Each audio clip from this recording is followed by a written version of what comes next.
একসময় সোশ্যাল মিডিয়ার কুইন আজ বলছেন আমার উপর কালা জাদু হয়েছে। কি হচ্ছে উর্ফি জাভেদের জীবনে? যে নামটা মানে বিতর্ক, সেই উর্ফি আবারও খবরের শিরোনামে। ফ্যাশন নিয়ে বিতর্ক, এটা উর্ফির জন্য নতুন কিছু নয়, কিন্তু এবার ইন্ডাস্ট্রি নিয়ে বিস্ফোরক মন্তব্য।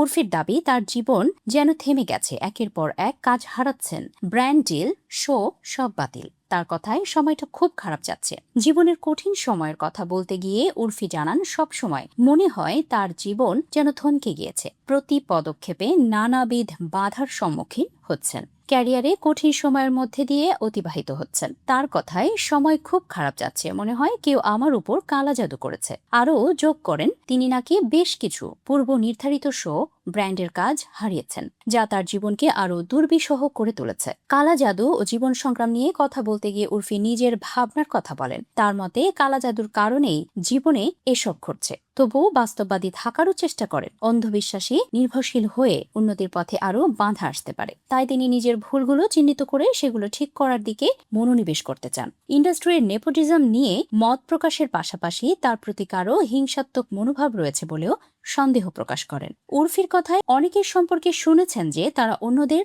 নিচে নামানোর চেষ্টা করে, তবে তিনি নিজের এই পরিস্থিতির জন্য অন্য কাউকে দায়ী করতে চান না। সবকিছুর পরও থামছেন না উর্ফি। হাজার বাধা পেরিয়েও লাইমলাইটে থাকতে মরিয়া উর্ফি সম্প্রতি লেডি ধুরন্ধর রূপে ধরা দিয়েছিলেন। ইনস্টা অ্যাকাউন্টে কয়েক সেকেন্ডের একটি ভিডিও পোস্ট করেছিলেন। কসমেটিক সার্জারি নিয়েও খোলামেলা উর্ফি বলেন, আমি কখনো অস্ত্রোপচার করাইনি, শুধু ফিলার আর বোটক্স করিয়েছি। সময়ের সঙ্গে সঙ্গে মানুষ স্বাভাবিকভাবেই নিজের চেহারায় পরিবর্তন আনতে চান, আমিও চেয়েছিলাম। রিয়েলিটি শো স্প্লিট ভিলার সঞ্চালক হিসেবে কাজ করেছিলেন উর্ফি। নিজের জীবনের গল্প নিয়ে তৈরি শো ফলো কার্লো ইয়ারে সঞ্চালকের ভূমিকায় ছিলেন। উর্ফি প্রসঙ্গে কিন্তু একটা কথা না বললেই নয়। বিতর্ক হোক বা জীবনের চরম কঠিন পরিস্থিতিতেও ঠোঁটে লেগে থাকে হাসি। ছক ভাঙা জীবনে বিশ্বাসী উর্ফি লাইমলাইটে থাকার ছক কষতে কিন্তু কখনো ভুল করেন না। পোশাকের কেরামতি ছেড়ে ধুরন্ধর ট্রেন্ডের মাঝে ভিডিও তৈরি তার উজ্জ্বল দৃষ্টান্ত।